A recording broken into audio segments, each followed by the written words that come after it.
Aujourd'hui, je te présente 5 habitudes pour réussir avec tes finances personnelles. Je vous souhaite la bienvenue dans l'émission Prochain Niveau. Ici Mathieu Desroches et aujourd'hui, je vous présente 5 habitudes de succès pour réussir avec la gestion de vos finances personnelles.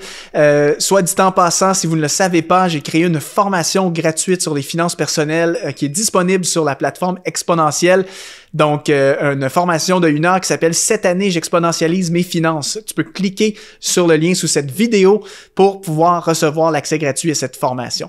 Donc, vous savez, c'est super important d'apprendre à développer de saines habitudes pour mieux gérer nos finances. Plus on se forme, plus on s'éduque, plus on se perfectionne, mieux va être notre gestion financière et mieux on va pouvoir également utiliser les ressources précieuses que le Seigneur met entre nos mains. Alors, j'y vais en rafale avec 5 habitudes importantes à développer le plus vite possible dans ta vie pour t'aider à avoir une meilleure gestion financière. Premièrement, automatise ton épargne et ton investissement. J'ai déjà parlé dans une vidéo précédente ici, vidéo 17, qui s'appelait « La différence entre épargner et investir ». C'est une vidéo dans laquelle j'expliquais qu'est-ce que l'épargne, qu'est-ce que l'investissement et je vous expliquais aussi pourquoi c'est important de faire de ça une priorité dans votre gestion financière. Et maintenant, une des choses qui est importante à développer pour réussir avec la gestion de vos finances, c'est d'automatiser le plus possible l'épargne et l'investissement. Qu'est-ce que ça veut dire automatiser? Bien, tout simplement de rendre automatique ce processus de mettre de l'argent de côté pour des besoins futurs ou d'investir afin de faire fructifier l'argent qui est à votre disposition. Et vous savez, le gros problème qu'on a en ce qui concerne l'épargne et l'investissement, c'est que trop souvent, on le fait en dernier. Donc, un coup qu'on a reçu le salaire, qu'on a payé toutes les dépenses nécessaires, qu'on s'est fait plaisir, très souvent, on arrive à la fin et il n'y a plus de quoi mettre de côté. Ou tout simplement, si on n'automatise pas le processus, ben c'est qu'on le fait manuellement et donc, à ce moment-là, parfois, on peut juste tout simplement oublier de le faire un certain mois. Donc, une des habitudes de succès que j'ai mis en place très, très rapidement dans mes finances personnelles, en fait, c'est d'automatiser mon épargne. C'est-à-dire que, pour ma part, moi, je sais que je reçois mon salaire en début de mois, donc le 1er de chaque mois, je reçois mon salaire et ce que j'ai fait, c'est que j'ai configuré un virement automatique via mon compte bancaire électronique, donc le 3 du mois. Donc, je sais que le salaire arrive le 1er du mois. Le 3 du mois, donc 2 jours après, j'ai configuré un virement automatique, toujours du même montant, pour, par exemple, mon investissement. Alors, un de mes objectifs, pour moi, c'est d'épargner pour la retraite. Donc, je veux mettre chaque mois, chaque fois que je reçois un salaire, un petit montant que je peux me permettre dans mon budget pour la retraite. Donc, dès que la somme est déposée dans mon compte, 2 jours après, j'ai configuré un virement automatique d'un montant fixe et donc, ça me permet tout au long de l'année de voir mon fonds de retraite grossir tranquillement. Et donc, c'est comme ça qu'on maximise aussi nos rendements financiers, c'est en mettant constamment. Et en le faisant de façon automatique de la sorte, ben, je m'assure que justement, l'investissement est une priorité pour moi. Je m'assure que je le fais chaque mois et que le montant que j'ai défini va être viré, peu importe ce qui arrive. Et c'est là aussi l'importance, pour pouvoir se permettre une telle approche, d'avoir par exemple un fonds d'urgence et de l'épargne pour différentes provisions. Parce que si je fais par exemple mon virement pour mon fonds de retraite ce mois-ci et qu'un imprévu survient durant le mois, mon but c'est que je vais aller non pas prendre l'argent que j'épargne pour ma retraite, pour payer l'imprévu, je vais plutôt aller puiser en fait dans mon compte imprévu, mon compte urgence. Alors, ça, c'est super important. Donc, moi, je le fais de façon automatique. Après, si vous n'êtes pas à l'aise du tout avec la technologie, quoique c'est très, très simple, vous allez dans votre institution bancaire en ligne, dans les options, c'est sûr et certain que vous pouvez configurer des virements automatiques. Renseignez-vous auprès de votre banque pour savoir comment ça fonctionne. Mais si vous êtes aucunement à l'aise avec la technologie, vous pouvez aussi le faire de façon manuelle. Donc, ça veut dire vous recevez votre salaire le 1er du mois et manuellement, vous allez aller virer la somme que vous avez déterminée dans votre compte en question, soit un compte épargne ou un compte investissement. C'est juste que là, vous avez toujours le risque d'oubli. Donc, quand on le fait manuellement, déjà, ça prend du temps et il y a le risque qu'on oublie. Alors, en le faisant de façon automatique, pour ma part, moi, je trouve que c'est préférable et je m'assure que c'est fait. Merci de me donner ton attention pendant quelques instants. Si tu es inspiré par le contenu que tu reçois sur Exponentiel TV, si tu as été touché d'une façon ou d'une autre, si ça t'a parlé à travers chacune de nos émissions, eh bien, j'aimerais faire appel à toi aujourd'hui en rejoignant les activateurs de destinée, en devenant un partenaire de cette mission. On veut rejoindre des multitudes de personnes comme toi pour impacter leur vie, les amener dans leur destinée. Alors, c'est simple. Tu vas dans le lien qui apparaît dans la description de cette vidéo et tu peux faire un don, tu peux devenir un partenaire mensuel et rejoindre ceux qui permettent la réalisation de ces émissions. Je te remercie déjà. Rendez-vous dans l'émission. Deuxième habitude de succès pour réussir avec ta gestion de tes finances, sois systématique dans tes dons. Donc pour moi, je considère les dons avec le même niveau d'importance et sinon plus même que l'épargne et l'investissement, surtout pour nous en tant que chrétiens. Évidemment, les gens du monde qui ne connaissent pas le Seigneur ne vont pas accorder la même valeur au fait d'être généreux. Pour eux, les dons, ben, c'est vraiment quelque chose que peut-être qu'on va faire à la fin de l'année s'il nous reste un peu de somme et qu'on a à cœur de soutenir une organisation ou une cause quelconque. Mais pour nous, en tant que chrétiens, ben, ce n'est pas ce que la Bible nous enseigne. La Bible nous enseigne à honorer l'Éternel avec le premier de tous nos produits et évidemment à soutenir notre Église locale via des sommes qu'on peut donner et aussi à faire preuve de générosité dans différents domaines pour aider les pauvres, aider des frères dans la foi et soutenir la cause de l'Évangile partout dans le monde. Donc, de la même manière que j'essaie d'automatiser mon épargne et mes investissements, comme je vous ai dit, j'essaie de faire de même avec mes dons. Donc, pour ma part, le même principe s'applique, c'est-à-dire que dans mon compte en ligne, pour ma part, j'ai configuré un virement automatique à mon église locale. Donc, évidemment, il faut que votre église puisse recevoir des virements bancaires en ligne. Si ce n'est pas le cas, vous ne pourrez pas le faire comme moi je le fais. Mais en ce qui me concerne, même principe. Donc, le 3 du mois, j'ai un virement automatique vers mon église locale qui va être fait. Alors, si je reçois le salaire le 1er du mois, le 3 du mois, un virement est fait à mon église locale, donc ça c'est mon don, ma dîme en quelque sorte pour ce mois-ci et je l'ai automatisé, comme ça je n'ai pas à le faire, ça se fait automatiquement et si mon salaire est fixe chaque mois, ben je sais que c'est toujours le même montant que je veux virer. Si mon salaire est variable, par contre à ce moment-là, je ne conseillerais peut-être pas de faire le virement automatique, mais plutôt de le faire manuellement. Mais ce que je veux dire, c'est d'être systématique avec les dons. Donc même principe, n'attends pas à la toute fin du mois quand tu as payé les factures, tout ça pour donner. Dès que tu reçois une entrée d'argent, honore l'Éternel avec le premier de tous tes produits. Donc, il y a une notion de premier. Première chose que je fais, je donne.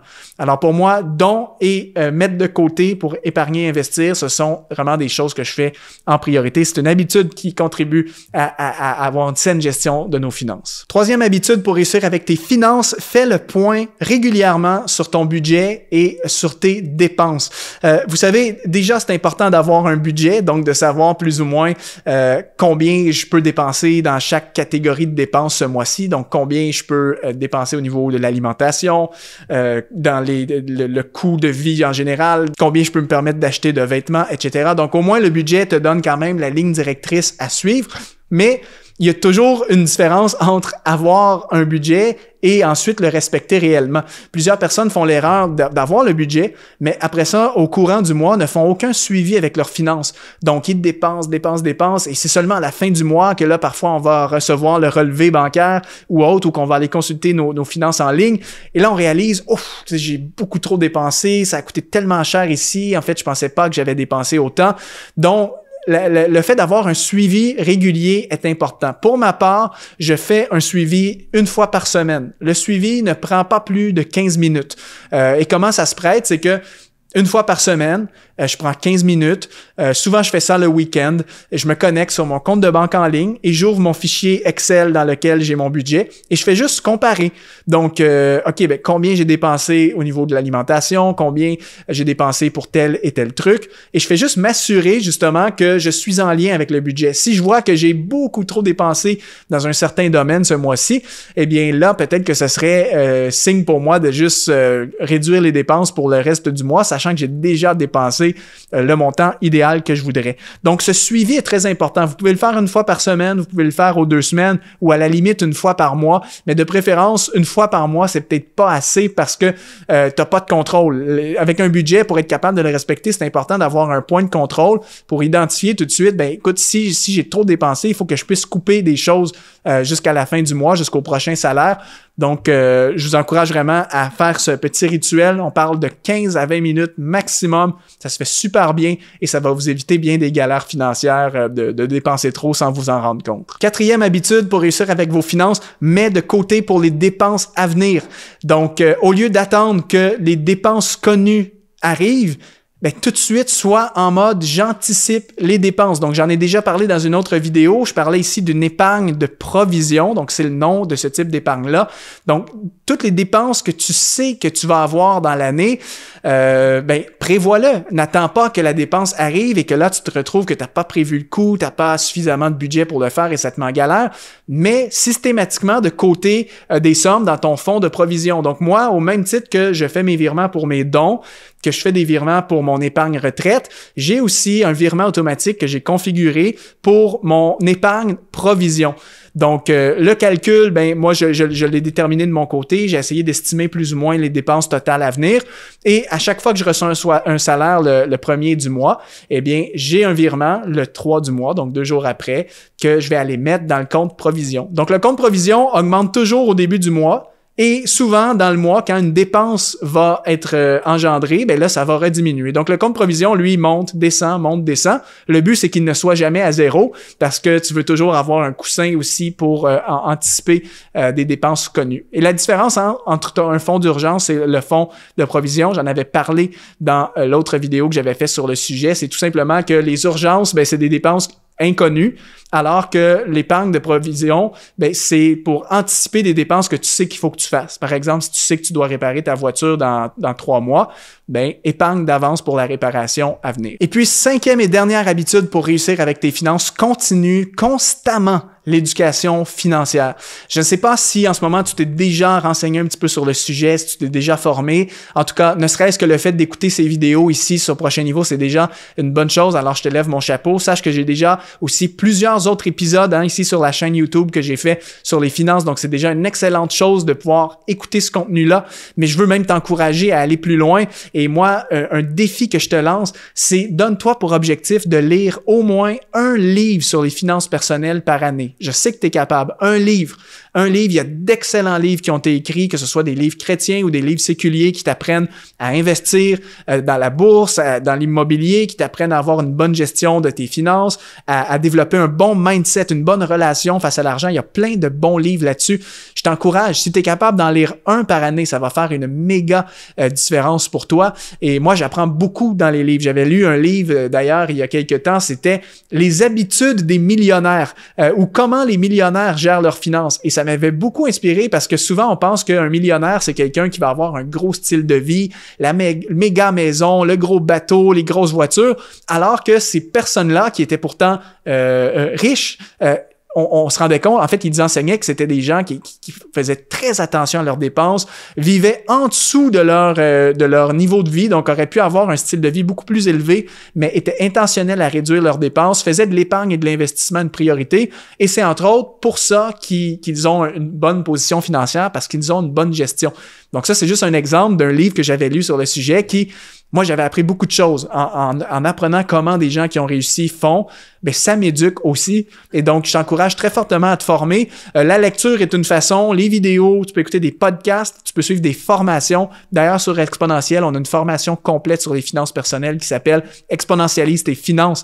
Donc, on a plus de 8 heures de contenu. Moi et Luc Dumont, on te présente vraiment tous les bons principes pour gérer ton budget, investir, avoir une bonne gestion de tes finances d'après les standards bibliques. Je t'invite, si tu veux te former dans ce domaine, à cliquer sur le lien qui apparaît sous cette vidéo, donc pour rejoindre la formation Exponentialise tes finances. Donc, peu importe ce que tu décides de faire, l'important, c'est d'être constamment en apprentissage continu et on a toujours des choses à apprendre. Même moi, aujourd'hui, j'estime avoir maintenant une bonne gestion de mes finances, mais j'ai toujours des choses à apprendre. Il y a tout le temps quelqu'un qui peut m'apprendre quelque chose. Il y a tout le temps peut-être des nouvelles stratégies que je ne connais pas, que je peux découvrir. Alors, fais de ça une habitude, une discipline. un livre par année ou une formation par année, ça va t'amener énormément de résultats. Et plus tu te formes, tu vas être capable de prendre des bonnes décisions financières qui, de l'autre côté, vont te rapporter et vont être bénéfiques pour toi, ta famille et ta situation financière en général. Alors voilà les 5 habitudes que je voulais vous partager dans cette vidéo. Donc je les résume très rapidement. 1. Automatise ton épargne et ton investissement. 2. Sois systématique dans tes dons.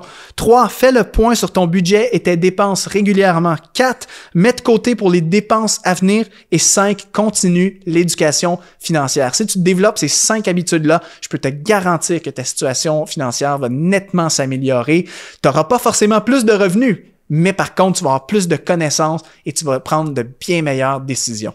Alors, j'espère que ça t'aide, que ça t'inspire. Si c'est le cas, laisse-moi un commentaire et like la vidéo, partage-la à quelqu'un que ça pourrait aider. Et sur ce, je te donne rendez-vous une prochaine fois dans l'émission Prochain Niveau. Salut tout le monde!